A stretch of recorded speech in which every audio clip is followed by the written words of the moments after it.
Hi, everybody. Welcome back to Starting Six, a volleyball podcast with your hosts, Haley and Liv. This is episode 4, and we have a treat tonight. We are so excited to talk about Athletes Unlimited, the pro volleyball league in the United States, the only pro volleyball league in the United States. So that's what we have in tune for you this episode. But first, we have to talk about something. This is so cliche to bring this up, but I have to make a comment about the weather. Yeah. Like, you knew this was coming. Yep. Liv lives in Minnesota on like the Minnesota-Wisconsin border, and I live in Northeast Wisconsin. It has been in the 70s and 80s all week. And it was 89 degrees yesterday. Oh my God. I couldn't do this call without mentioning, like, I feel like I got a little color. I feel like my mood's up. I feel so excited. The sun was shining. Like, I feel like we finally crawled out of our holes that we've been Got in. your personality back. Oh my God. Yes. Yeah. Like, here I am. That's exactly how it feels. So I had to make a comment on that. As cliche it is to be like, so this weather we're having, but this weather we're having is so good. Yeah. It's fine though. We'll probably get another snowstorm before it's actually summer though. Yeah, no, for sure. That's the only way you can kick off summer here is with snow. Yep, love that. So anyways, been soaking that up. So really quick before we get started, we've mentioned in previous like episodes how much we're Wisconsin fans, Big Ten fans. We failed to mention how much we love Nebraska. Yes. Like, Wisconsin, yes. And I know there's a little bit of a rivalry because they're both very good teams in the Big Ten, but Nebraska is a volleyball school. Nebraska is a volleyball school. These people are crazy about Nebraska volleyball. Yeah. So it was in the news today. So we talked about Nebraska wrapping up their beach season. Yep. And it was just announced that Nebraska is going to play a indoor spring season game. So last I heard, this is the only one they're doing because they just did a big beach season. So one game this spring to watch the Huskers play. After, again, Maddie Kubik, she hung up her jersey. So a lot of fans are kind of like, what's going to happen? Where are they going to play people?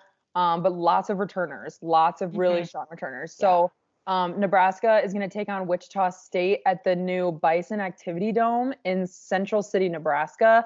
This game's going to be streamed on the Big Ten Plus Saturday, April 29th at 2:00 p.m. So why I'm bringing this up is I get on Twitter and I see just tweet after tweet that Nebraska fans could only get, well, both sides fans, I shouldn't say just Nebraska fans, but because the game's being played in Nebraska, it was mostly Nebraska fans. They had to go in person to get tickets. So like, you couldn't order them online. You couldn't, it's not, a lot of teams have been doing free admission. Nope, it wasn't that either. So the Bison Activity Dome, which opened in December of 2020, is a high school athletics dome. It can hold 2,098 people. That's it. So for a high school gym, large. For college, not. And again, the only way to get the tickets was to line up in person at the Central City Performing Arts Center. Tickets sold out in 52 minutes. And it was reported that there were Husker fans in line 12 hours before they opened the doors. That's insane. 8 o'clock tonight, and stayed outside overnight so that at 8 a.m. they were the first people in the doors. Like, get Black Friday on steroids, but volleyball. It's spring season. And as we kind of mentioned, Wichita State, it's not like they're playing Wisconsin, Penn State, Baylor. It's Wichita State. Nebraska fans were lined up for 12 hours. 12 hours. Not in Omaha, in Central City. I honestly, when I was seeing this, like, I was just smiling so hard because you just, college football just dominates the fall. Like, it just does. And I get it. I watch it, totally understand it. Like, but to see this kind of excitement for off season just for volleyball is absurd. And I honestly would expect nothing less from Nebraska fans, like, at all. So I could not go without mentioning that. I actually am interested to see. I'm going to look up how far Central City is from Omaha. Yeah, it just gets you really excited to see how much or how excited the fans are for fall, Like it's their mini Christmas just to see one match. And like you said, not against the most amazing team or the best competition, nothing against Wichita State or anything like that, but it's just not going to be that Big Ten huge competition. Right. So to see that many people show up just to get a ticket is insane. And I'm really excited to see how much the fans come out during the fall, because they are a huge impact when you play. You know, like the environment that you're in has such a big impact, and Nebraska's one of those schools where you don't want to play there. It's just like Purdue. You don't want to play at their or stadium or arena or gym. You just don't. Like, you know that the fans are going to be wild. They're going to be everywhere. It's going to be sold out in a matter of minutes. So it's just really cool to see. So Omaha is 2 hours from Central City. Oh, wow. So taking into consideration, not every Nebraska fan lives in Omaha. However, you would naturally assume season ticket holders and such things were probably making the drive. So they're driving 2 hours, waiting 12 hours in line to get a ticket to a spring match. And I was looking at some of the comments and people were like, oh, it's a high school gym. It's not that big of a deal. Oh, 52 minutes for 2,000 seats. Like, that doesn't seem that crazy. For fans who don't know, this past season, Nebraska hit a mark of having over 300 consecutive home game sellouts. Consecutive. And what did we say? We estimated they probably have 12 to 15 home games a year? Yeah. Probably. Like maybe half are at home, not including the postseason. Yeah. They had to open standing room in their stadium at the very top. So like your heads are like the ceiling's here and your head's here looking at the court because they wanted to let as many fans in as possible. So for people being like, oh, it's a high school gym, this is nothing new for Nebraska fans. It's the fact that they can't get their tickets virtually and had to drive there and waited in line for 12 hours. That's like things that people do for like Disney World. Right? Like theme park attractions. Like, this was just insane to me, and it just made me super excited. Like, when you love something so much and other people love it the way you do, it just gets you all giddy inside, and that's how this felt. So I couldn't be more excited. I'm definitely tuning in to that match. I just really want to see Nebraska in their long white socks back at it. I had to make it count. You don't want to see those. You don't want to. I don't love the socks. Again. I do not, but I get it. It's tradition. Yeah. It's okay. Yeah. All right. Well, with that, we'll just jump right in. Today we're just gonna kind of break down a little bit of Athletes Unlimited. This is new. It's a little confusing. We still don't get it 100%. Like, everyone's kind of learning as they go. But we really want to touch on why it's so important to highlight this and for people to tune in, and what some of the advantages are with that. So I'll give a little bit of background, and then Liv, I'll just let you jump in with some of the numbers and things you've got. So for those of you who don't know, Athletes Unlimited is a business that was launched in 2020, and began playing in seasons in 2021. So their motto is kind of being like having a non-traditional model of playing professional sports. So unlike the NBA and the NFL, you're not on a team and this is your team.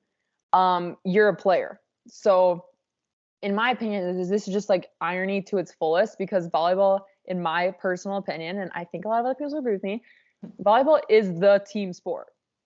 You cannot play volleyball alone. Like, you cannot play in a game by yourself. You need other people. And for those, I hope everyone watching understands this, but you can only touch the ball one time. So let's just put that out there in case you didn't know. So in my opinion, like, the communication, the teamwork, the trust, it has to be there for volleyball, unlike some other sports. No, not a problem with that. It's just the way the game is. And so this is player and individual focused rather than team focused. And then for those of you who might not know this, Athletes Unlimited is not just volleyball. They have a professional softball league, basketball, and lacrosse, which is really cool. I'm going to watch some of these lacrosse games because you can't find it anywhere around here. So I'm going to have to watch some of those because I love lacrosse. And so one thing that I think kind of draws me, and I think this is a great discussion for us to have, is the mentality behind the people who started this. Is they want everything to be about the players. It's not about a coaching staff. It's not about a salary. It's about the players, exposures, media coverage, and really just competition. Like, this is competition. So I was kind of just looking through their website and saw a couple things I just want to touch on quick. So the mentality of Athletes Unlimited is participating athletes have a voice. So they have a say in how the games go, they have a say in how the league is run, and they have a say in some bylaws, salary, like they are part of the conversation. So it's not a higher up and then the players and then the fans. It's the higher ups and the players is really where it sits. And then there's also ways that the fans can become involved too, which we can get into a little bit later. Yeah. But what I really think is cool, they make a lot of effort to celebrate and share stories of diversity, which is really great in today's society. I love hearing about that. It's cool to see these players who, like we were talking about earlier, are in their close to 40. Yeah. You know, they're still playing the game. But the number one thing that really drew me is they emphasize the well-being of their athletes. So this is something that would take longer than this podcast to really dissect. But one thing that I saw, just to note, they have policies in place to assist with educational opportunities like in leadership, negotiation, financial literacy, nutrition, and mental health counseling. I immediately saw that and knew I had to mention it because Liv and I have racked our brains 1,000 times about things we would wish were differently for us. And not just to say in college, but just as an athlete. There was just a lot of things that I wish was done differently. There was a lot of things that when we were in high school were not a conversation either. And that continued in college for us. And that's not to say it's every college or every level for sure. Our resources were limited, but there were things that I think deserved the extra effort. And as we mentioned, you have girls who are anywhere from fresh out of college to close to 40 and have children and have had a full career and are gold medalists and Olympians. So it's just kind of cool to see that while you're doing this as your full-time job, they're also teaching you lessons on how to be a professional and how to be a person. And it's cool to know that these women at all different stages of their lives are really being taken care of. Yeah. And I think that goes to, because it's so player led and so player focused, that can be a conversation. And it's more about the needs of the players than the needs of a coach or an organization. So I think that's what's really special. And that's why they're able to do it this way and have those things put in place, because it's so player focused and because they have those players in those higher up roles or making those decisions and having that conversation. So that's really cool to see. Yeah, I think, you know, and especially like you see kind of, you know, like with the NFL, for example, with the draft coming up, and you see players getting traded and moved around, and you just kind of like remind yourself that there's a higher up, like, you know, like as viewers you watch and there's the coaches and there's the team, but like there's so many strings being pulled on different levels. And I feel, you know, I just read an article today about Giannis talking about his mental health struggles, and it's just kind of like, how are these athletes playing at the top level and no one's helping them, or like, you know, or they don't feel comfortable seeking help, or they don't have the resources to do so through the organization. So it is scary. It's a scary thing that is becoming really prominent in our society and is, in my opinion, really targeting athletes, is your mental health. So super cool to see that they're really making the effort. I don't know how successful it is. I'm not part of the league. But I would hope that for these players, because they do deserve this treatment, being at a professional level, the same as a lot of other professional athletes. It's cool to see and to like kind of have comfort in knowing that this new organization is taking steps to adapt to the needs of athletes. So I really wanted to touch on that. I think it's super important. And I would love to like kind of get to like an insider on like what that actually looks like. But it is super cool and definitely a prominent conversation right now. Yeah. And I think it helps keep the love for the game. You know, these athletes are still doing it because they love volleyball, they love playing. And so having those tools put in place helps them, and the longevity of playing the game, which is really cool to see. Like you said, there's people who have kids that are still being able to play pro volleyball. Like not everyone gets to say that. Insane. Yeah. Especially within volleyball. So it's cool that this has started and then it's branching out to more things similar to this and more organizations looking at pro volleyball, and it's kind of started a movement, which I think is really powerful. Yeah, and super cool to know too that like Athletes Unlimited doesn't have a men's volleyball league quite yet, but they do lacrosse and basketball. So they do have men as well, because I also feel like part of the mental health conversation does not always include men. Yeah. So cool to see that this is across the board and not just for volleyball players, because obviously that's where we relate to it. But to just, it just really hits home to know that these new leagues, because, you know, the NFL, I mean, they've been around forever. Yeah. So to know that these new professional leagues are coming in with the mentality of how do we take care of these people so we can keep doing this and do it successfully. So I just thought that was super cool. I like I said, I'd love to like get to pick that apart a little bit more, but we can do that another time, because otherwise we're going to take up these 50 minutes really fast. So, all right, what do you have for me on Athletes Unlimited? Well, like you said, it was established in what you said, 2020. So this will be their third season, starting up in October of 2023. So that's super exciting. Third season in. And this will be hosted every year. They have hosted it in a different location. So this year it's going to be in Mesa, Arizona, and they will play all of their games at the Bell Bank Park. Yeah. Not exactly sure where that is or what it is, but just wanted to say that. I don't know either, but I think I saw a picture of it and it's massive. Really? Okay. I believe you. I haven't. Bell Bank Park. Oh yeah.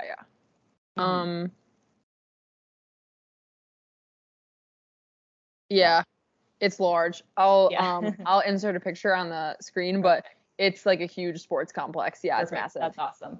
Yeah, so they're going to be playing there. A little bit more about the logistics of Athletes Unlimited. It's 44 women's pro volleyball players. So that ranges from NCAA champions, just alumni D1 players, Olympians, national champions, all the above. 44 players. With 4 teams. So kind of like Haley touched, it's not about being on a team. It's just being an athlete in this organization, I guess you'll call it. So there's 44 players, and each week you get a different team. So each week there's like a kickball draft, I'm going to say, because that's how I picture it. Like, like recess, don't get picked last. Don't get picked last. Like playground kickball. Yes, that's what I think of when I think of this. So each week the teams change, and every player has an opportunity to win, which is kind of cool. And it's only 5 weeks though, which is a little disappointing as a fan, because it's not a lot of volleyball to watch. But completely player-led, athletes recruit their fellow pros, and they, like Haley mentioned, created league rules, and they get to retain equity in the league. So that's cool. But the top 4 players become captains each week. So like I said, four teams. The teams are gold, orange, blue, and purple. So those captains get to pick their teams each week, and it kind of goes one at a time. But once they pick a player, they can discuss with them, and they have a certain amount of time before they pick their next player. But like I said, each week, new captains. So it depends on how many points you get that week. So it's all based individually on how well you do as an individual, but also how well your team does. So you get individual points, and then that's kind of how it determines who's the captains for that next week, if that makes sense. Yeah. So what do you think is like, because I was kind of thinking about this, like what would be like some advantages that you would think about being a professional? And because I feel like there's a little bit of a stigma and around like you become a professional athlete and you're like, I made it, like this is it. And so I'm kind of interested, like what do you think are like some benefits of not having the same 7 to 14 girls or whatever it is on the team, like with you for 5 whole weeks? Like what would you say are like some benefits to that? I think it helps you become a better player, because my 18th year of club, it was a little bit different of a situation, and it kind of reminds me of this. So we only practice once a week, and even then it was kind of like every other week, but it was 10 girls, and the whole thing was like you know how to play volleyball, right? We've been playing it for how many years? We all know what our competition is like. So we don't need to practice that. We just needed to practice like kind of the camaraderie and trust, which you build on the court pretty quickly. And so most of these players have been playing now with each other within the Athletes Unlimited scope for 2 to 3 years, or they play with each other in college, and they all understand the game of volleyball. So even though you still need that trust, they've been playing for so long that they already have that trust built within them to be able to trust that player next to them. And because they've been playing at such a high level for pretty much their whole lives, that trust, they know that they're going to work to get that ball. I think it's kind of harder like in high school, you know, you're on varsity, but there's still a wide variety of competition or skills each player has. So that's when you need to build that trust. You need to know that that player is going to get the ball, or that player is going to be able to do their job. At this level, I don't think that's the case. They already know that everyone's going to do their job. So I think it's kind of more instinctual, if that's even a word. It's more instinct. Yeah, I don't know. So Yeah, it sounds right. I don't know. I don't know if that really answered your question at all. Yeah, I was just kind of racking my brain around it, because I feel like I've been in situations where you know, like an example would be when you come out of spring season, you know, you feel confident, you feel pretty molded. You might have lost a few seniors here or there, but for the most part, like your core is still there, and you just spent like 4 months training, 1 month playing, whatever, with each other and learning about each other and like all these things. And then you go home for the summer and you keep grinding, you keep talking to these girls, and you come back for the fall and you're like, who are these people? Yeah. Like we just had a groove. We had it going. And then you're throwing 4 to, in our cases, 10 girls into the mix, and you're like, whoa, like the whole dynamic has changed. Yeah. Now, granted, you're talking about a group of 18 to 22-year-olds versus a grown adult women. However, that's just kind of what I was thinking, because there's been situations where I'm like, I would want to stay with the same 8 people because we got in a groove, and we, you know, like a club team does. But at that level, and I'll never know exactly how this feels, but I would imagine that, like I said, when you become a professional, you're like, this is my peak. This is it for me. And I think it's cool to have the opportunity to learn from girls younger than you and older than you. And you kind of are putting in together a group of girls who have so many different experiences, so many different stories to tell, so many different skill sets of things they learn from their coaches, which is also cool. Like, to, you know, get to like hear pointers that girls learn from like John Cook. I'd be like, you know, so I think that's really cool. And like we had said, like some of these girls are fresh out of college, and some of them are like 3-time gold medalists. So it's cool. That's kind of like, I was going back and forth. I was curious like what you would say, because I always felt like a bond with like a club team where you have like maybe 9 girls is like always so strong. Yeah, for sure. But I also think that the age demographic shifts a little bit in the situation. On top of the fact that, like I said, I feel like if I were to be a professional, I'd be like, cool, this is the ceiling then. So how do you continue to get better, especially when you have like a coach? So I was just curious when you mentioned that, because I was kind of going back and forth about it. I still haven't made up my mind. I don't know. Yeah. And I also think it just kind of keeps it fun, you know? They've been playing for so long. Exciting and different. Like, You're like, oh, I get to play with this person. I've never played with them. I've always wanted to. Now I get the chance to. I get the chance to practice with them and learn something from them. And then by the end of like that 4th or 5th week, you're playing with people that you've played with maybe every single week. You never know how you're going to be picked. So I think it kind of keeps it fun and young, I guess, in a way. Like I said, I keep referring back to like getting picked for kickball or something at school. Like that's what it reminds me of. So I just think it keeps it exciting. And I think, like I said earlier, it grows you as an athlete. You get to adapt and shift your perspective and shift your playing a lot. And you become more adaptable in any sense. So I think it just grows you as a player in ways that you are, I guess, a little bit more unconventional, if that makes sense. Yeah, cool. I like it. I was just curious. Yeah.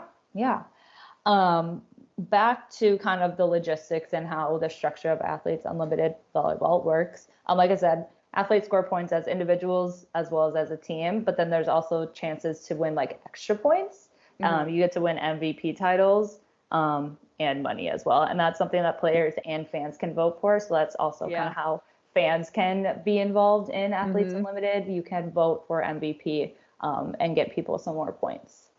But I did want to note 2021 champion for Athletes Unlimited was Jordan Larson, which is really cool.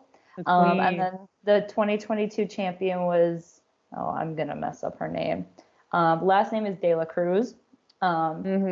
Bethania, maybe? She's Dominican, so us white girls are probably butchering that really bad. Yeah. She won last year, so it'll be exciting to see who's going to win this year, especially with the 6 new draftees that will be participating in. But now I just wanted to kind of go off of how people score points. So they only play three sets, and it's to 25 win by 2. Let me back up. So three sets to 25 win by 2. You accumulate points during the sets, and then the overall matches. So like you accumulate points while you're playing, and then if you win that set, you get X number of points. So for each set you win, you get 40 plus points or plus 40 points. And then when you win the overall match, you get 60 points. So then, so each player on that team wins that. It's easier to read online. We'll put a little graphic in here so you can see it in writing. But then the total score determines the overall winner. So it's not like if you win 2 sets to 1 or 3 sets to 0. It's based on what those scores were. So you take the total scores from all 3 matches, add them up, and whoever has more points in the end wins the overall match. So it's a little bit different. And then if you're tied by the end of all 3 and those scores added up are completely tied, you play a golden set, which that sounds like the game in Harry Potter. What is that called? Quidditch? Yeah. It kind of gives me that vibe. Because they're chasing the snitch, the gold snitch. Okay, anyway. But this one is team must score 5 points, win by 2. It's capped at 10. Oh. Can I just say, who decided to play that we have to play best of 5? Like, who did that? Because I don't like it. It's a lot of work. It's so much work. And when you keep saying that they've only played 3 and there's no to 15, which is dumb anyway. I'm just like shitting on the game volleyball right now, but I'm just spitballing because best 2 out of 3 all the way to 25 seems like plenty to me. So I like that too. And again, you're talking about girls who are older than 19-year-olds. Like your body is their body. Yeah, I would like that better, I think. But during that golden set or the tiebreaker, no individual accumulates points. I'm not necessarily sure why, but that's something. But then kind of to break down how you get points. So you get points for each, I don't know what to call it, skill in volleyball, I guess. So pass, serve, attack, set, dig, block. You get points for. So you get points when you do good, and you get points taken away when you do bad, when you make an error. So with serving, if you get an ace, you get 12 points. But if you make an error, you lose 8 points. So your points keep fluctuating. Oh my God, I would have no match or during the game. I'd have negative points in serving. So then for attacks or kill, for a kill you get 8 points. For an error you get minus 12. Oh my God, I would have nothing. I'd be broke. I'd be the last one picked in kickball. Oh no. 0 points to Haley. Literally, that's how it would be. I'd be so sad. And then for assists, you get +1 for every assist. And you get minus 12 for every error when setting. So because really the stakes are high for errors because you're losing more points than you're gaining. Especially for setting. I mean, you don't see many big pro D1 volleyballs setting doubles, Oh yeah, right. So like the one time you do it is going to cost you a lot of points. Mm. So Um, what did you say the points were for assists? Did I miss that? assist is +1. So for Oh yeah. every Well, that assist, makes sense. I mean, you're looking at like 40, 50, 60. yeah. They're up there. Okay. Hmm. And then for a dig, which would be off of a kill, or excuse me, A off of swing, an yeah. attack, you Mm-hmm. get 5 points Okay. per dig, but That you makes sense. don't get, there's no errors. You can't make an error on a dig, which I appreciate a That's lot. big time. Yeah, yeah. I mean, like, how do you decide that either? Like, Exactly. if I could lay out for it and it looks like I was going for it, but I was a mile away, like, how do you decide Yeah. that? That makes sense. Yeah. And then they have a differential between a dig and a pass. So a pass is off of, it's a first contact after serve. So for a good pass, you get +2. For a shank or an air, you get -12. So serve receive is Bruh, huge, that would be and I would so be at bad. 0. I would be so bad. Oh my God. I'm getting like haunted flashbacks, like so bad. Oh my God. It reminds me, oh, I'm not gonna remember the name. The serve receive game we used to play at practice. Do you know what I'm talking about? The game Yeah, I yeah, yeah, yeah, yeah. With despise. the three, Mhm. oh, And you would what was get it called? points per however your pass was. It was the get in or get Oh, out. That's get it or get get out. in or get out. Oh, This is oh what it reminds no. me Oh, I hated get in or get out. Oh no. I'm of. literally like sweating. I'm sweating thinking about it. Oh Yeah. my God. And then like you would keep point. Oh, that was so Mhm. terrible. Okay. Yep. And then we'd have to line up. Yeah. Yeah, Not great. serve receive is I don't know if this is a hot take or not, but serve receive is by far the worst part of volleyball. I would agree, actually. Like, There's so much stress and pressure, and it's yeah, only you. It's and only like you. it's only you. Yeah. And if you mess it up, it's your like you can't look around and be like, oh, that was a bad set, or ooh, I just hit that wrong, or Yeah. no, no, no. Like that was all your fault. Hmm. You don't even get a chance to like redeem yourself half And the then time. everyone coming up to you and they're like, hey, you'll get it next time. I'm like, I'm done. So I mean, yeah, I don't want to do this anymore. And then Yeah, they serve pinch you receive sucks. back as soon as you get one Yeah. shank. They pinch you back, and you're like, this is just like I'm so like, shameful. damn, just because I didn't elbow shoot my arm out fast enough, like chill, I've got it. Like it's crazy. Like though, and I'm sure you would agree with me on this because it's been hammered into our heads that Hmm. like volleyball is a game of mistakes. Like volleyball is a game of mistakes. Volleyball is a game Yeah. of errors. And so when you go into, you could never have that mentality going into this league. Oh You could no. never have that mentality going into Mm-mm. this professional league when your mistakes cost more than like what you're doing right. Like you Yep. could never have that mentality or all you would do is make mistakes. Exactly. I think it's a bad saying, honestly. Like, yeah, maybe it is a game of mistakes, but it's also a game of doing things right. Every game is a game of mistakes.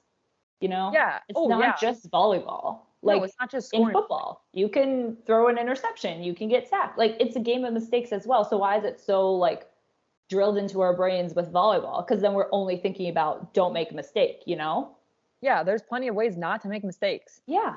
You It's just like don't do just do it. good enough. That's all you have to do in volleyball. Just do good enough, get the ball up. That is so funny. Get it or get out. Oh my God. That made me sweat. Like literally my feet are all sweaty. That was so terrible. Oh my God. Okay. All right. Okay, Sorry. I back don't mean to keep back to interrupting you. topic. Back on track. Sorry. Um, so yeah, that was for serve receive, but also um, a pass that leads to a kill is an assist. So you get 1 point for that. So if I pass like a free ball over and you set it and then it leads to a kill, we both get an assist. Oh. That's what I believe. I think that's what I understood. Oh, I believe you. So that's something also cool. Okay. Just giving more credit to back row players because being one Yeah. at some point, I think they get enough credit. So I Oh, yeah. appreciate it. Yeah. And then last one is blocks. So you get plus 12 points for a stuff and there's no errors. Yeah. That makes sense. Which I found kind of interesting considering you can be in the net when you block, which I think that could be a whole separate category, not necessarily like specific to a skill. Because I think that's a big thing, maybe more so in like high school and stuff, being in the net. It's like do or die. Like you really are not allowed to do that. Yeah. I go back and forth a little bit Mhm. about that because to me that's like a foot fault. Like Well, foot faults count as an error in serving. yeah, well then maybe it's not on the same. I see it that way, but maybe it's not. I guess in my opinion, it's more of just like a safety thing, maybe. Mhm. Like, I don't really know. I feel indifferent about them Mhm. not having it. Like, I guess also there's so many like dumb rules about being in the net, like your Yeah. hair. Yeah. Like you're That's gonna very cost true. me money because my ponytail's too long. Yeah. So like that kind of stuff, I'm like, but for the safety of players, like ankles and everything, totally get that. Mhm. Also interesting because they wear jewelry, like a lot of it. Which would scare me because my necklace gets caught in the net. I've That gotten could, my earrings caught yeah, in the net and it freaks me out. yeah. I know Olympians wear it too. Like they Uh, wear jewelry. Good for them. Could not be me. Maybe earrings, like stud earrings. Earrings and like a necklace, but that I wouldn't wear a necklace. I would be so scared. I've worn a necklace before, like to practices and stuff, Yeah. Yeah, but I guess nothing like dangly or they're wearing like big jewelry though. Like I've yeah, seen like no. some like not chains, but kinda.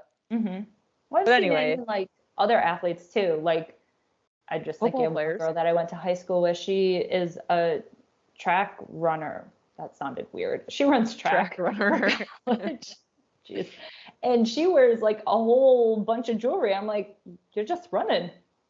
Do you need Yeah. all of that? I know. I don't know. I don't Yeah. really understand it, but I guess in terms of like the net rule, it's just I don't know. It's hard to also like I guess it depends on their playback system, but it's kind of hard to determine who it was and like I don't know. I think maybe it's just cuz like it's not as easy as like was it a shank or was it a good pass? True. You know? Very true. Maybe Yeah. that's it, but I think it's more of just like really just the concern of the safety and that's Yeah. really the utmost concern instead of losing points. So maybe, but I definitely feel like you can err on a block.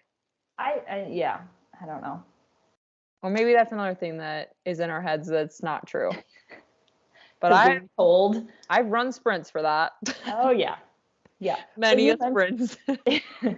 you mentioned something about like the playback system, so that made me think of like challenges and stuff. Oh And I yeah. wonder how that works because I didn't see it anywhere. But knowing that it's player led, you don't have a coach. It's just like you run your own Your practices, you captain. run your own Mm-hmm. lineups and stuff as players. So I wonder how that works or if that is even a thing with challenges and playback. I can't remember, but they were challenging when they were doing this college tour. Okay. They were challenging. So my guess is that it's a captain's decision, if I remember correctly. So I'm guessing they limit you like they would a head coach, and then the Yeah. captain and the team as a whole decide, and the captain calls it. I think that if I remember correctly, because they were definitely when they played at Ohio State, there were challenges coming Yeah. from the Athletes Unlimited side. But that's something we'll have to watch for this year because challenges are everything in volleyball because the game goes so fast and you really just can't see everything. And because a touch on the block is like the biggest challenge and the lines, those are like the two biggest challenges. And the game's going so fast. And when you have the best of the best hitters, that ball is coming at you so freaking fast, you cannot see it. So the challenges have really changed the game. So I'm sure they would have it implemented somewhere.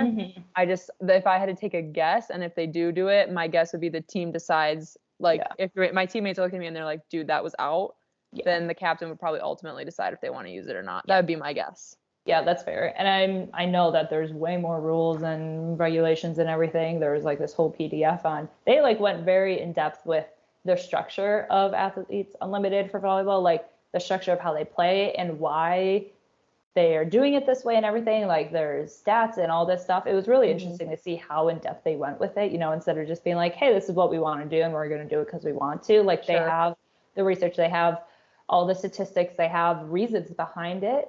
And I clearly did not read all of it. No. You guys are more than welcome to do that if you'd like. Yeah, but it's all on their website, which it's cool just to know how much effort they put into it. For sure. Yeah. Okay, anything else for scoring? I think that's all I have. There's one other thing I mentioned, MVP. That's something the fans can vote on. So each week there's 3 MVP, and so the points range from who number 1 to number 3, but something that players and fans can vote for. So if you want to and are watching Athletes Unlimited, you can vote for who you want to be a captain and who to ultimately win the championship. So something to think about. Yeah, it's so cool too that they implement that because you have people who are watching who grew up watching Jordan Larson. And you have girls who like us who are Sydney Hilly like ride or dies. So it's cool to be able to follow them into this next step and to be able to be a part of it, if that makes sense. Like I was cheering Sydney Hilly on at Wisconsin, and now I get to like actually vote for her to continue to be a captain and continue to, you know, stay on top. Like that's a really cool thing. But I wanted to note, I looked into the 2 winners that you mentioned, Jordan Larson and Bethania De La Cruz. De La Cruz is an insane player. So just to give you guys an idea, because we've talked about Sydney Hilly, she's a year out of Wisconsin. Yep. And you have Danielle Hart, who's not even a year out of Wisconsin yet. So you have young girls. I mean, these girls are like our age. Yeah. And I just want to note that De La Cruz, she's originally from the Dominican Republic. She played for the Dominican Republic national team. She's an 8-time gold medalist, 9-time silver medalist, and 6-time bronze medalist. Oh my God. So these girls, it's not like these girls are like all fresh out. I mean, these are like seasoned players. Jordan Larson was the face of USA volleyball for a long time. She was a 3-time Olympic medalist, and she has 1 of each. So she's a gold, silver, and a bronze. When you talked about USA volleyball, you were talking about Jordan Larson. It was really what it was. So really I just really kind of wanted to reiterate, like these are like the best of the girls who want to play in the States. Let's emphasize that, because I also did, oh my gosh, my phone keeps flipping me. Okay, I'm gonna have to cut that. My phone keeps flipping me around. Okay, can you see me now? Can you hear me? Yeah, you're good. I also looked into the International Volleyball Federation is the federation that manages all the overseas teams. So as we mentioned, there are no professional leagues in North America, United States. But there are over 200 governing nations with professional volleyball teams for men and women overseas. That's crazy. So this federation oversees all of that. So while we are talking about the best of the best, these are the best of the best who want to play in the States. There are girls like Dana Rettke who are playing overseas and dominating for sure, which is totally great. But for a lot of young women who come out of college and have the skill set and the determination to continue their career, it sucks that the only option is to move out of the country. You know, like you're giving up your family and your family being able to watch you, because these games are not like you cannot watch these games. No. So you're giving up a lot. So really wanted to reiterate that. But this Athletes Unlimited has drawn in some massive, insane players, insane players. So it's cool to see the young girls and the older girls like mesh together and like them kind of play off each other. It's a really cool dynamic. We highly recommend anybody who hasn't to look into it. It's very, very cool and it's set up really well. Yeah. And you mentioned that there is no pro volleyball league or team besides Athletes Unlimited right now in the United States, which points me to another thing, which is the Real Pro Volleyball. This is going to be the first indoor volleyball professional league in North America, and that is coming in February of 2024. So this is something that's very new and starting. It is the Pro Volleyball Federation. They are Real Pro Volleyball. That's kind of their thing. Like I said, it'll be the first pro indoor volleyball league in North America. So they have 4 teams as of right now. a team in Columbus, Atlanta, Omaha, and Grand Rapids that will be hosting or will be participating in the inaugural season. So like I said, 2024, it's going to be a 16-game schedule, 14 players per team. Mm-hmm. And it's really cool because this is getting a lot of attention from other pro athletes. Joe Burrow is a founding partner of Real Pro Volleyball. That made me smile when you said that. Like, Joe Burrow loves volleyball. Oh my god. Yeah. Also, Jason Derulo is the owner of the Omaha team for Real Pro Volleyball. So it's getting massive attention, even though it's just the start of this. It's super exciting. Like I said, there's going to be, right now, there's only 4 teams or markets, I guess is what they called it, that are out right now. But it's also a very player-led organization. So they have something called the Player Relations Associates, and those are players that will be participating and on the teams. So they are working with the higher ups and the owners to make sure that all of things run smoothly. I'm not exactly sure how this league is going to be run. Obviously, it's probably going to be different than Athletes Unlimited, just because there's separate teams and they will have separate teams. So I'm not sure how that all works and what that's going to look like, but something super exciting to look forward to. And we were talking about before the podcast or before we started recording, how it's going to work then with Athletes Unlimited. You know, is it going to be 2 completely separate things? Are they going to merge into one and then create an even bigger league in North America? How that's all going to work. And then I have a feeling it's probably going to then transpire into North America versus Europe at times and have those overseas teams come over, which would, I'm hoping, I'm speculating, but that would be really, really cool because, you know, you only see those players play in the Olympics, which is every 4 years. That's what I was going to say. It'd be interesting to see how something like that affects the Olympics because for the longest time, in my opinion, when I thought about Olympic volleyball, I thought beach. And so, you know, not saying that indoor didn't have the traction, that could totally have been a me problem, but like, maybe it's because like living where we live, you don't really get to see beach volleyball that much, but it would be interesting to see how that dynamic would shift because there's a lot of people who tune into the Olympics just because that's the only time they get to watch professional volleyball. Yeah. So it's really, that'll be really interesting to see. So much to look forward to in terms of broadening. And if anything, this is just proving the things we're talking about, like volleyball is rising so quickly. I mean, like Joe Burrow, man, like that's just, I mean, him and Jason Derulo alone are like 2 huge names. Jason Derulo starting a team in Omaha, genius. Genius. Again, Nebraska's a volleyball school. Like the whole Omaha team's going to be made up of Huskers, like literally. So it's going to be really cool to see this blossom. And we highly recommend anybody who's just starting to get into volleyball or maybe has been watching it for years and years and years to kind of start paying attention to this because it's the way that the sport's moving.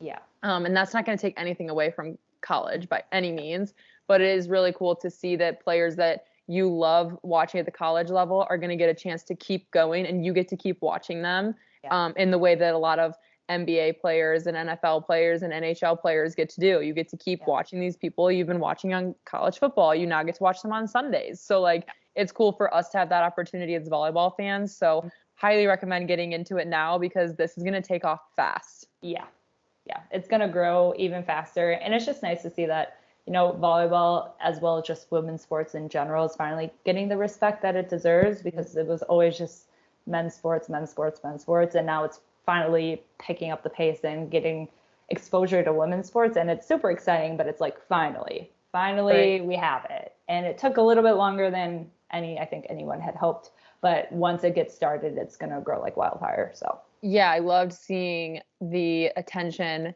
that the NCAA women's basketball championship got. And obviously, like with Caitlin Clark and everything, but to see that game and the couple games before it shatter records was really exciting. And, you know, we talk about women's volleyball, but to see women's sports really at the forefront of people's minds and people's attention and women's basketball games, like when I was going to sports bars around here, like they were playing the games, which is not normal. And there's been times that you and I have wanted to go, to a townie bar or whatever in college to watch volleyball, and they had it on.